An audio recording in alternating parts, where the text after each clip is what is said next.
Bueno, el día de hoy tenemos una invitada muy especial. Se trata de Lina Gómez Vázquez, fundadora de Consultores y Abogados, y vamos a hablar sobre un tema que está muy de moda, muy importante, que es el impuesto al patrimonio. Hola Lina, ¿cómo estás? Hola Simón, muy bien, muchas gracias. Muy contenta de estar aquí compartiendo este espacio contigo y pues realmente me honras con la invitación para crear juntos conocimiento y compartir lo que desde la práctica estamos viendo en este momento. Bueno, para mí es un honor tenerte acá. Nos conocemos desde prácticamente desde el colegio y pues ahora es un honor poder desarrollar algunos proyectos en conjunto y pues digamos eres una de las primeras personas que llamo cuando tengo alguna consulta en temas tributarios. Entonces pues digamos este tema creo que es muy importante para empresarios, accionistas de compañías y bueno. Lina, ¿quién es Lina Gómez? Cuéntanos un poquito más sobre ti. Lina Gómez es una abogada por convicción. Soy mamá de dos niños, uno de 11 años y uno de 9 años. Es hija de Alberto Gómez y Ana Lucía Vázquez, hermana de Martín Gómez. Y por encima de todo, soy una persona cercana a mi familia, cercana a las personas que llegan a la oficina, buscando que trabajemos juntos sobre sus diferentes temas. Y soy realmente pues una apasionada por los temas de crianza y la posibilidad de ver ese desarrollo desde el punto de vista humano que surge cuando se es papá o mamá. Ok, Lina, y cuéntanos un poquito más de tu práctica profesional. Cuéntanos un poquito sobre tu experiencia y especialización en temas, en algunos temas jurídicos, legales.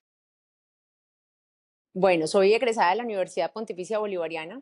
Una vez egresé, tomé la decisión de hacer una especialización en economía, algo no muy usual en términos de los abogados, una especialización en la Universidad de los Andes. Y realmente, pues esto marcó la visión que hoy puedo tener sobre el ejercicio del derecho en el término de los impactos económicos que tienen las normas. Tuve oportunidad de trabajar durante muy corto tiempo en una firma de abogados en Bogotá y ese periodo de mi vida coincidió con la decisión de mi padre de empezar a tener un espacio que realmente tenía en un principio un perfil más de consultoría, y ahí realmente es que surge el nombre de consultores y abogados, y por la afinidad que tenía y la cercanía que tenía con mi padre, pues empecé entonces a ir a este sitio, y eso paulatinamente se fue generando en un espacio de ideas, de inquietudes jurídicas, de asesorías, de prestación de servicios, hasta que finalmente se conforma entonces la firma de consultores que aludía a la posición de mi papá y abogados pues que aludía a la posición mía. Fui invitada por generosidad de mis profesores, de un profesor en particular, que era mi profesor de obligaciones, el doctor Luis Gabriel Botero, a participar en espacios académicos, y eso desarrolló una cercanía muy importante con la academia y sobre todo un amor por el conocimiento y por la enseñanza de esos conceptos que se van adquiriendo. La visión económica sobre las normas y sobre los negocios y sobre las estructuras patrimoniales, digamos que tuve oportunidad de adquirir a lo largo de la especialización, pues hace que el derecho tributario o las decisiones con efectos fiscales que tomamos los particulares, sean personas naturales o jurídicas, sean realmente un factor determinante en la estructuración de los negocios, de las familias, de los patrimonios. Estamos a puertas de empezar la celebración de los 20 años de la firma, entonces pues realmente lo que hemos hecho a lo largo de estos 20 años es poner al servicio de nuestros clientes soluciones jurídicas que sean óptimas, que sean seguras, que sean eficientes, para que realmente se logren los objetivos que los clientes tienen. Qué bien. Hablando de tu padre, lo recuerdo con mucha admiración. Fue un genio de los negocios y el marketing. Creo que estuvo detrás de la famosa bajita Conavi por muchos años y la hizo una de las marcas más importantes del país. Aprovechemos para recordarlo. Lina, Muchas y gracias. cuéntanos un poquito sobre tu práctica docente. La docencia es una afición. Me fascina tener la posibilidad de compartir en espacios con estudiantes diferentes inquietudes jurídicas, de negocios. La docencia realmente, cuando se enseña, el que aprende es el que enseña. Entonces recibí de mis profesores ese ejemplo de generosidad, de aproximarse con total respeto y admiración hacia un estudiante, hacia las inquietudes que surgen en un ámbito académico. Tuve la fortuna de ser profesora durante muchos años en pregrado, y realmente los estudiantes de pregrado son maravillosos porque tienen dentro de su esencia esa irreverencia de estudiantes donde finalmente llevan a que el docente se cuestione constantemente. Y ahí entendí la famosa frase de mis profesores de el derecho se aprende pensando.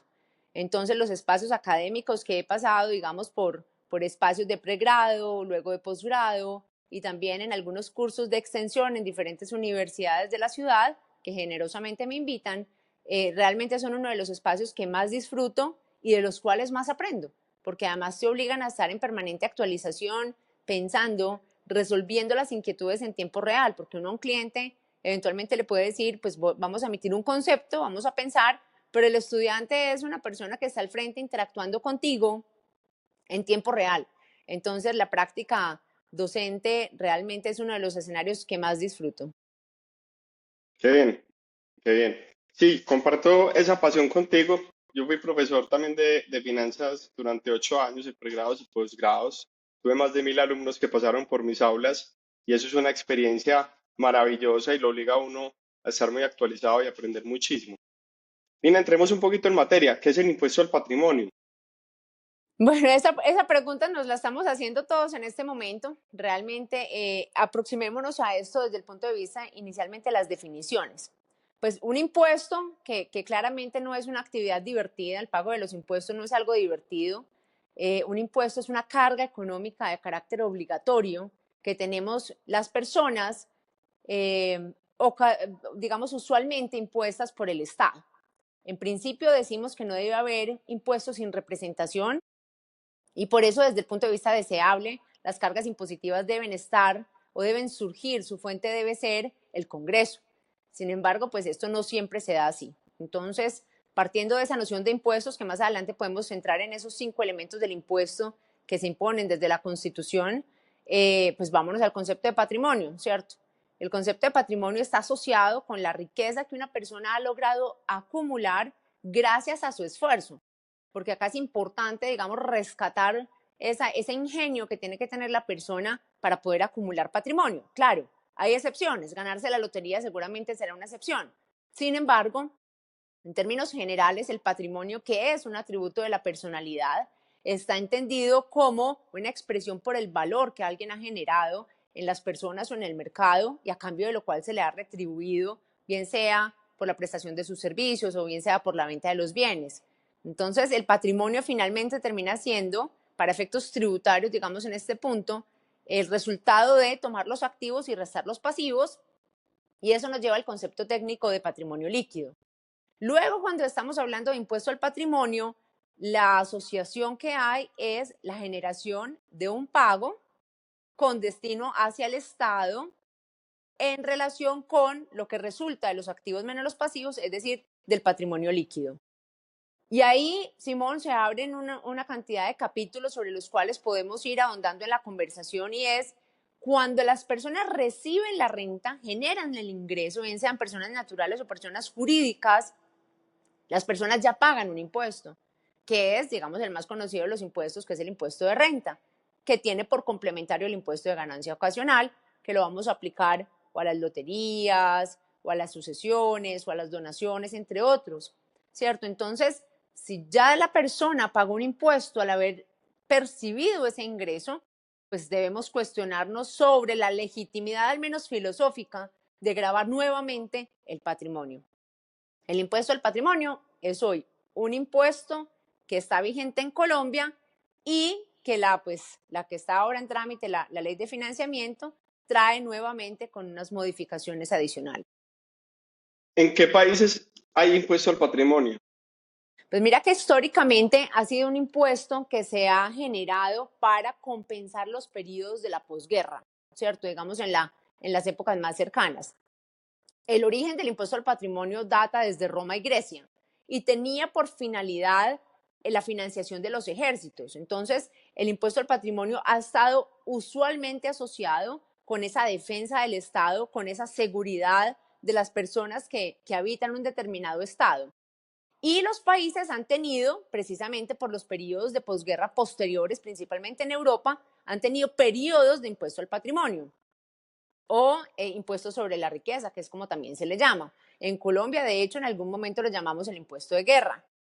Luego, no es muy usual observar impuestos al patrimonio de carácter permanente, porque si el objetivo es fortalecer el ejército o compensar periodos de posguerra, digamos que uno tendría la expectativa de que fuese un impuesto más temporal que permanente.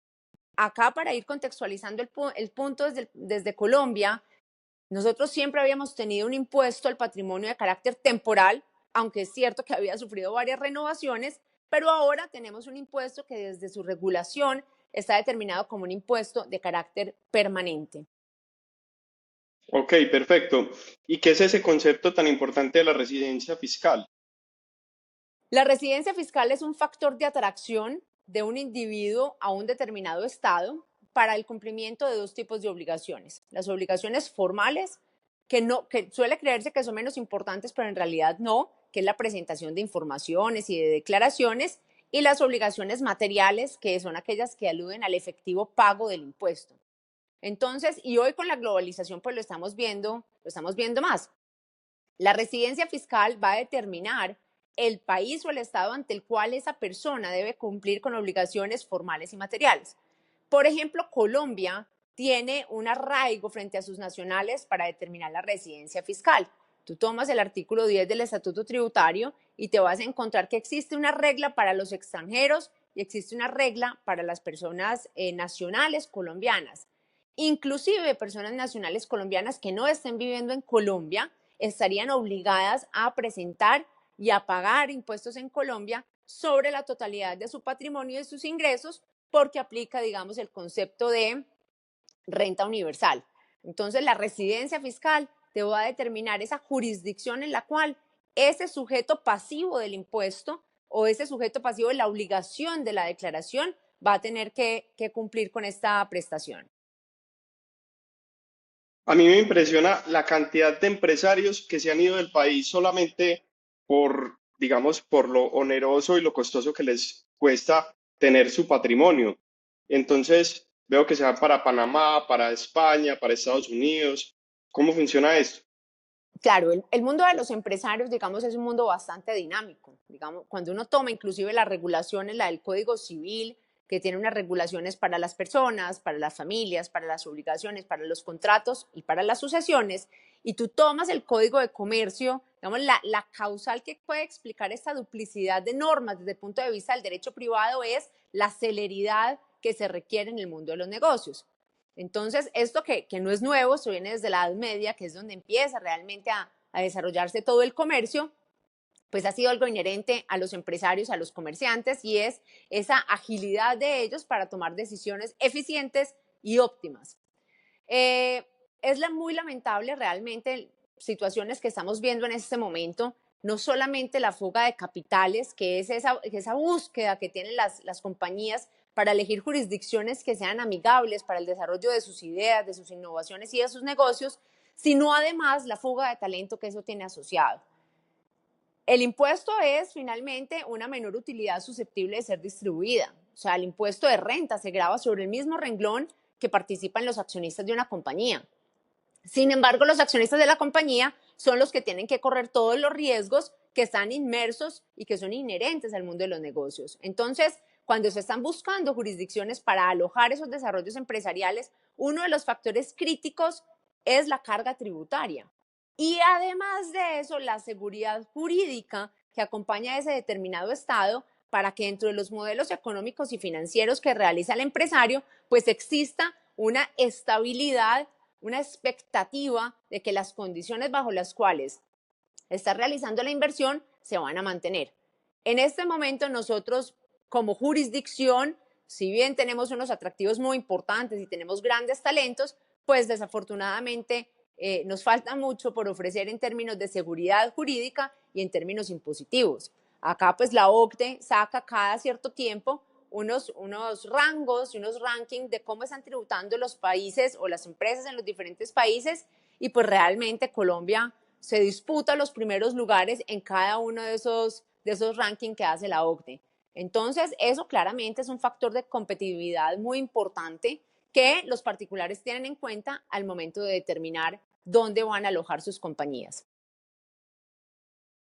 Terrible, terrible. Yo veo que la gente se va del país para evitar el impuesto al patrimonio, terminan educando a sus hijos en otros países, estos hijos nunca vuelven y a futuro, pues las inversiones que empiezan a hacer las empiezan a realizar donde tienen las oportunidades más cerca. Entonces, al final, por generar unos impuestos de corto plazo, la pérdida de ingresos futuros del país es inmensa.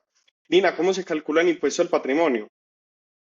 Bueno, vamos a hablar de lo que tenemos hoy y vamos a hablar de lo que trae la reforma o la ley de financiamiento que está actualmente en curso en el Congreso. Entonces, acá es importante, digamos, otra vez distinguir estos 5 elementos del impuesto, que son el sujeto activo, que es el Estado en este caso, porque es un impuesto de carácter nacional, el sujeto pasivo, al cual me voy a referir más adelante, porque hay un cambio en la reforma tributaria, la base gravable, que es aquello a lo cual le vamos a imponer la tarifa y el hecho generador. Entonces, cuando uno dice cómo se calcula el impuesto al patrimonio, tiene que empezar a hacer un chequeo para determinar si una determinada persona es o no es un sujeto pasivo.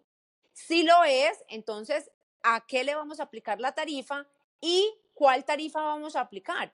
Porque, salvo para las personas jurídicas, que ya me voy a referir a eso en el sujeto pasivo, las personas naturales van a tener una tabla progresiva. Entonces, el impuesto al patrimonio, lo primero que vamos a mencionar es que tiene una fecha de corte o una fecha en la cual le toman las fotos a los contribuyentes, que va a ser el 1 de enero de cada año. Segundo, lo va a recaudar el Estado. Tercero, las tarifas. Para las personas naturales, hoy tenemos unas tarifas que van, dependiendo de los rangos, va subiendo el 0,5, el 1 y la tarifa máxima que tenemos en este momento es del 1,5. Ahora bien, la nueva ley de financiamiento propone para las personas jurídicas llamadas a pagar impuesto al patrimonio una tarifa única del 1,5% y para las personas naturales ocurren varios fenómenos. Primero, nos van a bajar los montos para el hecho generador. Segundo, nos van a modificar los montos para la aplicación de las diferentes tarifas. Y tercero, para patrimonios superiores a 11.200 millones de pesos de patrimonio líquido, vamos a tener una nueva tarifa del 2%. Entonces, ¿cómo se paga, cómo se declara y cómo se depura el impuesto al patrimonio? Realmente tenemos que entrar a distinguir, ¿cierto? Y la primera crítica que le hacemos es, ¿cuál es el objetivo realmente o cuál es la legitimación que hay detrás de que hoy tengamos en Colombia un impuesto al patrimonio de carácter permanente? Entonces, seguramente algunos nos van a decir, pues es que es un mecanismo muy eficiente para redistribuir la riqueza. Y entonces, cuando yo estoy redistribuyendo la riqueza, como tú lo mencionabas hace un momento, y esa redistribución resulta ser expropiatoria, confiscatoria o sencillamente superior a lo que el contribuyente está dispuesto a pagar, es cuando tú vas a ver la fuga de capitales y vas a ver la migración de personas que van a buscar otras jurisdicciones. Entonces, hablemos, si te parece, un poco de las personas naturales. Hoy las personas naturales son los únicos sujetos pasivos del impuesto al patrimonio. ¿Esto qué quiere decir? Que hoy, hasta hoy, las personas jurídicas, las sociedades, no son contribuyentes, no pagan impuesto al patrimonio. Muy bien. Entonces uno diría, pues claro, el legislador hizo una distinción entre contribuyentes y prefirió apoyar o incentivar a las compañías en lugar de las personas naturales. Entonces las personas naturales pagaban o pagan un impuesto al patrimonio en términos generales de 0 a 3.800 no se pagaba nada, de 3.800 a 5.300 más o menos se pagaba la primera tarifa, de los 5.300 hasta más de 10.000 se pagaba la segunda y superior a 10.000 se pagaba la última tarifa. Esto amerita un cuestionamiento, una crítica o una reflexión. Y es que si un contribuyente tiene su patrimonio compuesto solamente por bienes inmuebles, entonces, ¿con qué va a pagar el impuesto? ¿Cierto? Porque el impuesto se paga es con flujo de recursos, es decir, con caja. Y entonces un contribuyente que tenga solamente un patrimonio compuesto por inmuebles, pues tiene dos opciones. O solicita un préstamo para poder cumplir con la prestación del pago del impuesto o tiene que entrar a liquidar el patrimonio para poder pagar el impuesto. Y ahí es donde realmente se materializa un factor completamente adverso para esa persona que ha logrado, con ocasión a su esfuerzo, consolidar un patrimonio y compró un inmueble. Y el inmueble es una finca y no genera ninguna renta. Entonces, ¿qué tiene que hacer el contribuyente para poder cumplir con la ley? Pues salir, liquidar el activo, lo cual genera una destrucción de valor para poder pagar el impuesto. Ahora tenemos en la ley de financiamiento un planteamiento que amerita realmente que lo reflexionemos, y es que se incluye a las personas jurídicas, sociedades nacionales y establecimientos permanentes de sociedades extranjeras que están en Colombia, se incluyen como sujetos pasivos del impuesto al patrimonio, en alusión exclusivamente a unos activos que la ley pretende llamar como activos fijos reales no productivos. Y entonces, que es el artículo 3 de la ley de financiamiento, que propone modificar el artículo 292-3 del Estatuto Tributario, genera un hecho generador del impuesto, y es: si las sociedades, personas jurídicas nacionales colombianas, tienen activos, y la ley dice activos que no generen renta, entonces van a tener que contribuir al impuesto al patrimonio sin importar el valor del activo. Entonces empieza uno a pensar, bueno, entonces, ¿cómo vamos a saber si es un activo fijo real no productivo? Entonces la ley intenta decir, usted lo va a saber porque no genera rentas permanentes. ¿Qué es la permanencia? La permanencia es cada 6 meses, cada mes, todos los días, cada año. Y segundo, dice, o que no tenga una relación de causalidad con la actividad principal de la compañía. Lo que pasa es que desde el año 2008, las sociedades por acciones simplificadas, que hoy son las más usadas, nos permiten tener objetos sociales amplios e indefinidos, cualquier actividad lícita, civil o mercantil. Entonces, ¿cómo hacemos en un proceso de fiscalización para sostener que un activo fijo real no productivo tiene o no tiene relación de causalidad con la actividad principal? Y eso, por no mencionar la parte final del artículo, que termina diciendo que el activo intangible o incorporal, y entonces uno, haciendo un esfuerzo para entender lo que el legislador está pretendiendo decir, piensa inmediatamente en las acciones y en los derechos fiduciarios, dice que tenga directa o indirectamente un activo subyacente que cumpla con las características anteriores. Entonces, tenemos que ir por partes. ¿Qué es un activo subyacente? Pues sí, lo que está debajo de algo, pero hasta ahora, en términos tributarios, el concepto de activo subyacente estaba circunscrito a las entidades del exterior, cuando tenían participaciones en Colombia, o a las enajenaciones indirectas de las que trata el Estatuto Tributario en el artículo 90-3.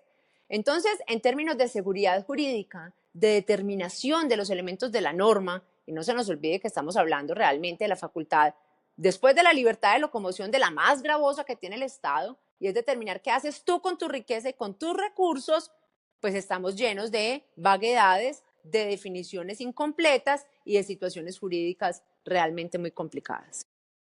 Este podcast es patrocinado por One to One Corporate Finance, firma española de banca de inversión que cuenta con presencia en Colombia.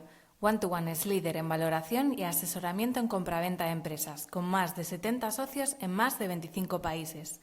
La compañía cuenta con la ejecución de más de 2.000 operaciones corporativas. Para más información, consulte los enlaces adjuntos a este episodio. Lina, contanos historias de familias o personas que hayan fallado, digamos, organizando como su gestión patrimonial, digamos, que hayan incurrido en errores graves y que eso les haya generado pues un pago muy oneroso del impuesto al patrimonio.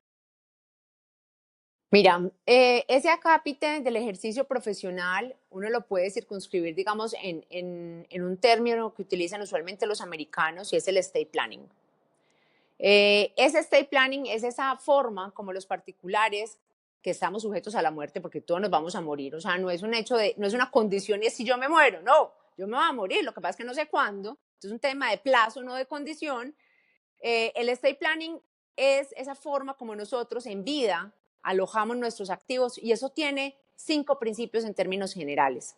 Y acá realmente entra, Simón, una perspectiva completamente particular e individual, y por eso es una de las áreas del derecho más bonitas para ejercer, porque es una construcción muy cercana que hace el asesor con el cliente, y el cliente no es una sola persona.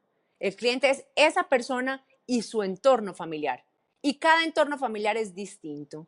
Entonces, Algo que para nosotros, digamos, debe evitarse, pero en términos personales, es, por ejemplo, la posibilidad de que los herederos participen de manera anticipada en el patrimonio de los padres o del propietario del patrimonio, porque también puede ser un tío que va a beneficiar a sus sobrinos o a cualquier otra persona. Entonces, el Código Civil en gran parte en su sabiduría, este es un código que viene desde el año 1804, es el Código Napoleónico. Ese código, en el apartado de las sucesiones, nos explica de manera muy importante, digamos, este principio de administración que debe permanecer en el propietario del patrimonio. Entonces, ¿qué es lo que pensamos nosotros? Mientras la persona propietaria del patrimonio viva, la persona debe conservar la administración irrestricta de ese patrimonio.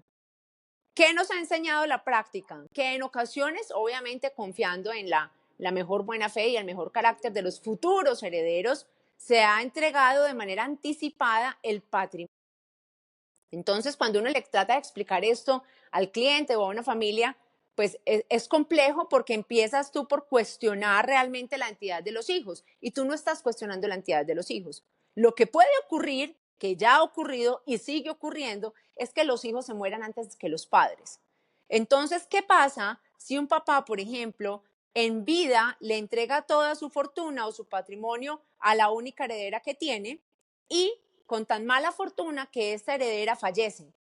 Lo que el papá pretendía era que cuando él no estuviera, esa heredera no tuviera que entrar en una serie de trámites que no solamente es el pago del impuesto. Claro, el pago del impuesto es muy importante. Hoy es una tarifa del 15%, la ley de financiamiento propone subirla al 20%, pero más allá de ese pago de ese impuesto está el bloqueo del activo, porque si es un inmueble, hasta que el activo no esté en cabeza de la heredera, entonces el activo no va a poder ser enajenado porque el estudio de títulos no va a tener ninguna, no va a ser admitido por el comprador. Entonces es el bloqueo del activo, son los trámites notariales cuando uno realmente está afrontando y asumiendo el duelo por una persona querida. Lo último que tú quieres es ir a una notaría a hacer trámites de sucesión. Está, claro, los honorarios legales de los abogados. Entonces uno dice, no puede disponer del activo, más lo que se gasta en notaría, más los honorarios legales. Realmente, ¿qué fue lo que hicimos cuando planeamos eso anticipadamente? Entonces, legislar es muy difícil. Seguramente eso nos explica las normas que tenemos, porque no muchas son muy buenas. Eso hacemos los asesores cuando nos sentamos con las familias. Y cuando tú estás legislando hacia el futuro, tú estás previendo hechos inciertos. Entonces acá lo único que nosotros no podemos controlar o lo que usualmente no controlamos es en qué orden vamos a fallecer. Entonces los hijos, por ejemplo, los hijos se pueden casar, los hijos pueden dentro de ese matrimonio tener un hijo y ese hijo a su vez tiene unos derechos tutelados por la ley. Nos fallece el hijo, ese patrimonio que estaba no del papá, sino ya del hijo que falleció, pues debe ir a su heredero universal. Y entonces, si es menor de edad, pues ¿quién lo va a administrar? Pues la madre o el padre o el cónyuge supérstite, ¿cierto? Entonces, realmente el principio del Código Civil, y esto es una opinión completamente particular, es muy sabio y es poco dicho, pues con jerga académica, es mientras usted viva, usted mande.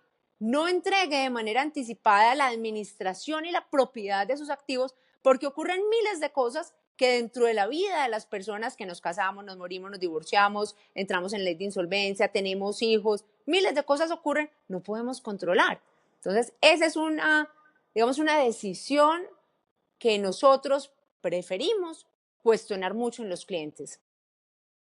Total, yo veo algunos clientes que le regalan participaciones accionarias a sus hijos en las compañías cuando están chiquitos. Los hijos van creciendo, van desarrollando sus personalidades. Todos son diferentes, tienen intereses diferentes. Algunos son exitosos financieramente, otros necesitan de ese patrimonio y esos dividendos para vivir. Y entonces se vuelve una lucha interna por el poder, por los recursos, por el control. Se demandan entre ellos y eso muchas veces termina destruyendo las familias y las relaciones. Pero también existe el caso donde el patriarca nunca entrega el poder a pesar de que ya no están sus mejores capacidades para seguir administrando el patrimonio y también podemos caer en un exceso, pero para el otro lado. Lo importante yo creo es asesorarse bien, planificar bien. Y aquí te hago una pregunta. ¿Es posible planificar el impuesto al patrimonio? ¿Es posible, digamos, disminuirlo u optimizarlo de una manera legal? Claro, claro que es posible. Sin embargo, nosotros somos muy francos y honestos con nuestros clientes cuando construimos para ellos las estructuras de estate planning. ¿En qué sentido?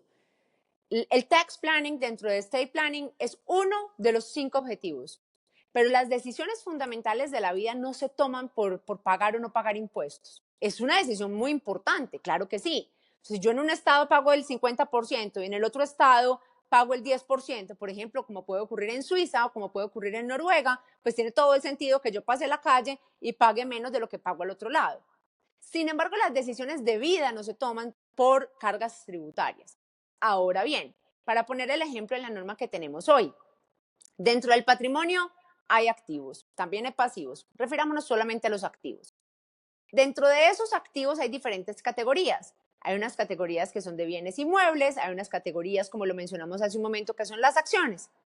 Hay ocasiones en las cuales la ley, por alguna razón, recordemos que las normas tributarias lo que generan son incentivos para que los particulares hagamos una u otra cosa.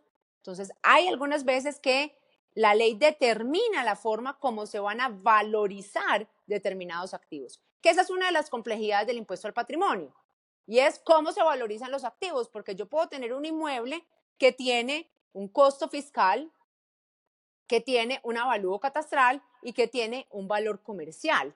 Entonces, ¿cuál de los 3 criterios vamos realmente a aplicar desde el punto de vista del impuesto al patrimonio? Lo mismo pasa con las acciones. Yo tengo unas acciones que tienen un costo de adquisición que va a ser el costo fiscal, pero que también pueden tener un valor patrimonial o que también pueden tener una expectativa, que son las que ustedes los banqueros usualmente determinan en las valoraciones, y es el flujo descontado de caja de esta compañía a esta acción. Y también pueden tener un valor intrínseco. Entonces, para efectos tributarios, pareciera ser que el valor más importante de todos los que acabamos de mencionar es el valor intrínseco. Eso nos permite, siguiendo las reglas que el legislador ha dispuesto, alojar los activos de tal forma que no tengamos que dar las discusiones de si el inmueble va a ser por el valor comercial, va a ser por el avalúo catastral o va a ser por el costo fiscal. Y dependiendo de cada contribuyente, tú puedes buscar estructuras que nos lleven a una disminución de la carga fiscal.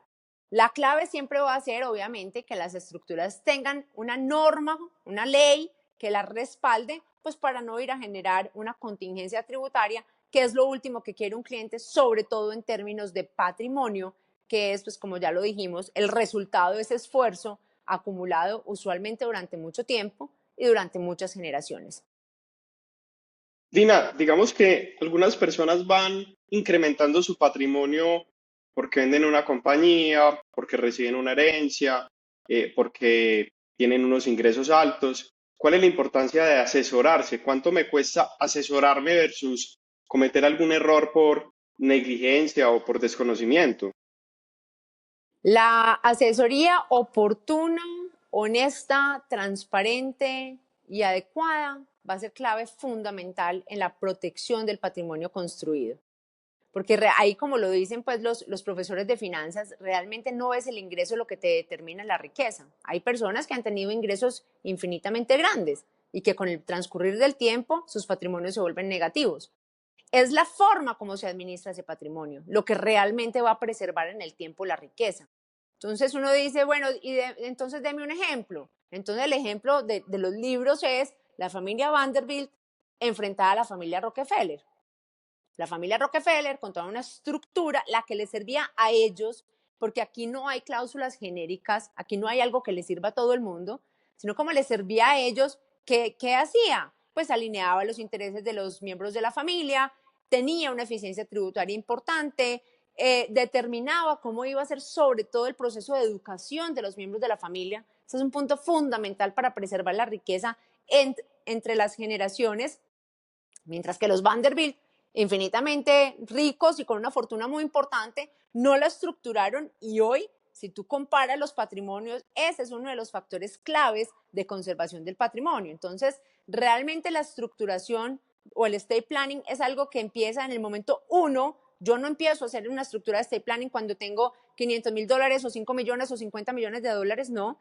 Es algo que yo hago desde el momento uno, cuando voy a comprar mi vivienda, cuando voy a comprar un local, cuando voy a comprar una bodega, ahí se hace, porque ahí es cuando menos costos asociados tiene la estructuración y es algo que se va ajustando paulatinamente a la realidad de la vida de la persona que lo constituye y de las circunstancias que rodean a esta persona. Entonces, cuando se construye una estructura de estate planning, uno no entrega, o sea, no es un juego finito que tú entregas un bien o que tú entregas una estructura y ahí termina. No, porque la vida de las personas sigue desarrollándose. Entonces hay nuevos hijos, hay nuevos matrimonios, hay nuevas relaciones, hay nuevos negocios, hay negocios en otras jurisdicciones, pero la estructuración del patrimonio, sin duda alguna, va a ser una de las herramientas fundamentales para preservar e incrementar la riqueza de las personas. Es muy importante esto, sobre todo ahora que durante los últimos años hemos visto una migración del capital local a otros países. Y digamos que la mayoría de los empresarios han venido comprando apartamentos en Madrid, casas para Airbnb en Orlando, en Estados Unidos, apartamentos, y muchas veces esto no se hace de una manera adecuada y se pueden incurrir en fallas graves, no solamente desde el punto de vista tributario, sino también desde el punto de vista cambiario. Eh, y digamos que muy importante lo que estás diciendo. Entonces, cuando yo me asesoro para optimizar, manejar de una manera adecuada el tema del impuesto al patrimonio, lo puedo también aprovechar para hacer una planeación del patrimonio, no solamente desde el punto de vista tributario, sino también desde el punto de vista de la sucesión, de los divorcios, de otros aspectos muy importantes. Así es que la planeación del patrimonio, la protección del patrimonio, tiene por finalidad, de alguna manera, sacar el patrimonio y sacar la riqueza de ese condicionamiento de las personas naturales. ¿Y cuál es el condicionamiento de las personas naturales? Pues que nos vamos a morir, ¿cierto? Y dentro de eso, pues que tenemos herederos. Las sociedades no tienen herederos. Las sociedades no, o si uno quiere una estructura de fiducia, pues las sociedades o las fiducias o el vehículo jurídico que más se ajuste a la persona o a la familia, no se casan, no se mueren, no se divorcian. Eh, Hay una cantidad de factores de riesgo asociadas a las personas naturales. Y tú mencionaste hace un momento un principio fundamental en términos financieros que no necesariamente tiene que obedecer a las circunstancias actuales que estamos viviendo nosotros hoy en términos políticos o de estabilidad jurídica, y es la diversificación. Dentro de la construcción de ese patrimonio familiar, el concepto de diversificación es un concepto fundamental. Y la diversificación va a estar en monedas, en inversiones, en jurisdicciones, en estructuras. Entonces es realmente esa construcción colectiva de los vehículos a disposición de la riqueza de los clientes lo que nos va a permitir realmente preservar el patrimonio. Por ejemplo, voy conduciendo un vehículo y voy con exceso de velocidad, cosa que fácilmente ocurre porque los límites de velocidad de las ciudades nuestras pues son un poco particulares. Entonces uno va a 60 y ya va incumpliendo el límite de velocidad. Y desgraciadamente tenemos un accidente. Entonces las personas naturales creemos que como tenemos seguros, nuestro patrimonio no está expuesto y no está en riesgo. Pero claramente el seguro no va a cubrir la negligencia de ir por encima de la velocidad permitida. Entonces se causa el accidente, uno va a 80, va a 90, el límite era 30, pues claramente la aseguradora va a decir, usted fue negligente, usted incumplió una norma, yo no voy a entrar a indemnizar ese daño o ese hecho que se generó. Y entonces el patrimonio de la persona natural está completamente expuesto. Y ahí viene todo el acápite de la responsabilidad civil contractual, pero también la extracontractual. Y como dice un tratadista en materia de seguros, el riesgo es lo que usted no ve. Todos creemos que estamos tranquilos y el cliente dice, yo no tengo ningún riesgo, yo no tengo demandas, yo no tengo empleados, yo pago siempre mis impuestos a tiempo. Claro, pero el riesgo es lo que uno no ve. Y ahí hay un libro bien interesante que se llama El Cisne Negro y es precisamente esa actitud, digamos, de las personas, de los seres humanos, a no ver el riesgo. Entonces, cuando estamos construyendo estructuras de protección patrimonial, realmente lo que estamos haciendo es creando escudos que van a proteger el patrimonio del cliente de cara a eso que no es tan fácil de ver. Listo, perfecto. Lina, no sé si ya hicimos énfasis en lo oneroso que se podría volver ese impuesto al patrimonio con la reforma que está en trámite. Pues mira, es que el solo hecho de uno tener que entrar a ahondar en lo que el legislador quiso decir, digamos, ya nos va a llevar a un punto complicado. Para mí el ejemplo más sencillo es, suponte que tienes un único activo y ese activo es una finca de recreo que recibiste de una herencia sobre lo cual ya tributaste. Y supongamos que tributaste cuando la tarifa de la ganancia ocasional era igual a la tarifa de renta, es decir, el 33%. Entonces tú ya pagaste por eso. Y tú sencillamente tienes la finca como una finca de recreo. Y entonces, esa finca, vamos a tratar de entender qué es lo que hace esa finca. Entonces, las personas naturales tenemos que pagar impuesto al patrimonio si tenemos, esto es el hecho generador, un patrimonio líquido superior a 1.800 millones de pesos, que es el aproximado más o menos de 40.000 VTs. Entonces, encajamos en el hecho generador del impuesto al patrimonio. Pero tú no percibes, tú solamente tienes un ingreso, no tienes otros ingresos en términos de caja y estás obligado a pagar el impuesto al patrimonio. ¿Qué tienes que hacer para poderlo pagar? Tienes dos opciones. O buscas un crédito o vendes el activo. Entonces, ahí claramente hay una destrucción de valor. ¿Cuánto de oneroso? Pues las tarifas van a ser del 0,5, del 1, del 1,5 o ahora del 2.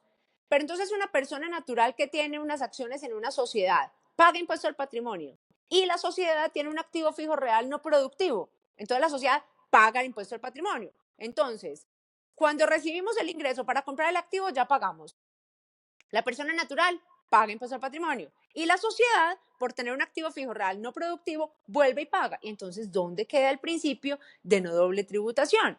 Y eso es lo que nos lleva desafortunadamente a la fuga real de capitales y la que es peor todavía, a la fuga de talentos. Entonces, que la tarifa del 2% no es una tarifa muy gravosa.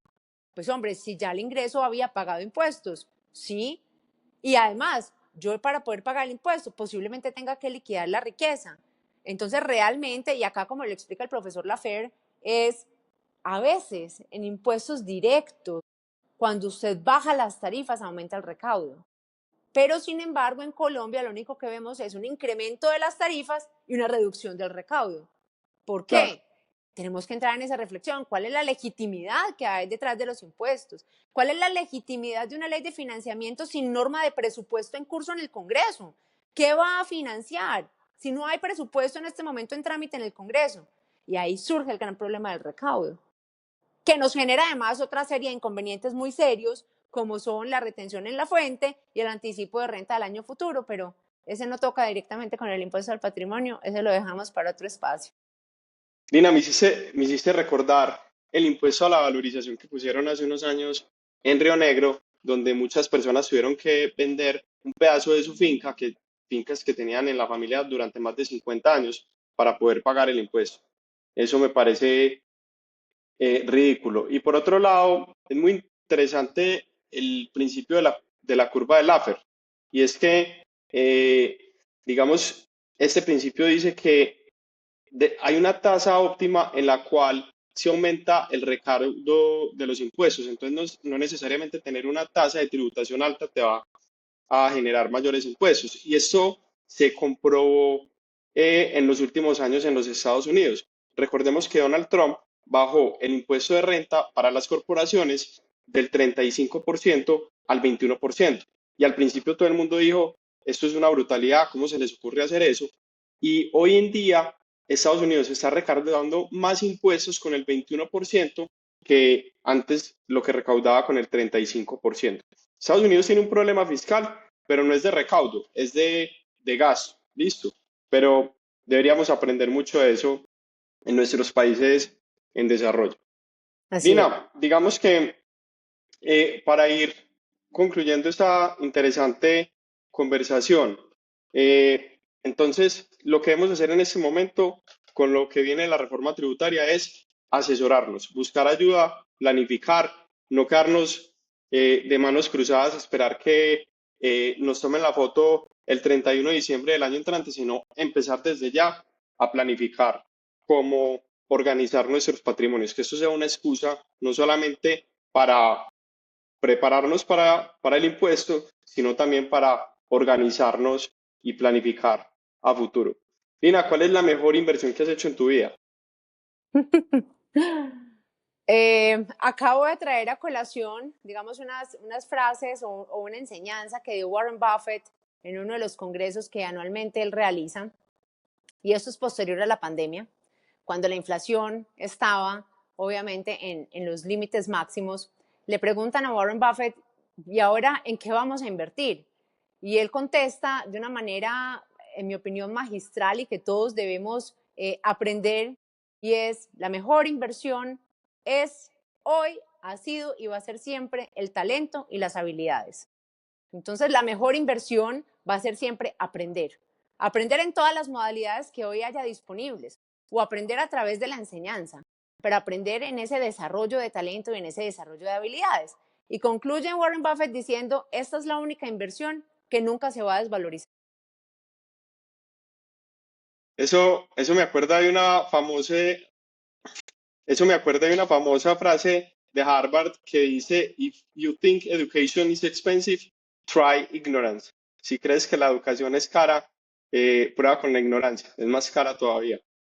Nina, Tal ya cual. para terminar, ¿cuál es tu, tu libro preferido? ¿Cuál es el libro que más te ha impactado? Muchos libros muy buenos. El mejor tiempo que uno puede pasar es el tiempo que pasa leyendo. Y es un universo de conocimiento infinito. Pero si tuviera que decir cuál es el mejor, creo que aludiría a un libro de Ortega y Gasset que fue escrito en el año de 1914 y se llamaba Meditaciones del Quijote. Dentro de este libro está la célebre frase de Ortega que dice: yo soy yo y mis circunstancias. Y esta frase, digamos, enseña y explica. Ortega tiene por virtud la capacidad para explicar los filósofos alemanes más complejos de una manera asombrosamente simple. Entonces, Nietzsche, Kant, todos los filósofos complejos del idioma alemán, Ortega los traduce con una simpleza maravillosa. Y dice Ortega: yo soy yo en mi circunstancia, en este libro, y él ahí dice: el ser humano no se puede apartar o no puede concebirse si no es en medio de su entorno. Y esto pues va a tener efectos en términos de crianza con mis hijos, en términos de realidades económicas con los clientes, en términos también de determinación de alojamientos, de estructuras de estate planning, a partir de ese principio filosófico de Ortega y Gasset: yo soy yo y mi circunstancia, para explicar realmente a los clientes que no hay una estructura tipo, no hay una estructura modelo, no existen los estatutos modelo, sino que esto realmente obedece a la creación a partir de lo que el cliente es y lo que es su circunstancia. Ese creería yo que es el mejor libro que he tenido oportunidad de leerme. Buenísimo. Lina, ¿cómo te pueden encontrar las personas en LinkedIn? Bajo el nombre de Lina Gómez Vázquez. De hecho, ahora también con ocasión a la conmemoración de los 20 años de la firma, estamos pues dándole un espacio a la creación del perfil corporativo de consultores y abogados, pero entre tanto como Lina Gómez Vázquez, o en la página web que es www.firmacya.com. Ahí está también la forma para contactarnos. Listo, de todas maneras vamos a dejar unos links en este podcast para que las personas puedan encontrarte más fácil. Nina, muchas gracias por este espacio, por tus conocimientos, por tus consejos, y bueno, seguimos en contacto para hacer muchos proyectos. A ti, Simón, muchas gracias por la invitación, por la oportunidad, y felicitaciones por tu trayectoria profesional. Muchas gracias.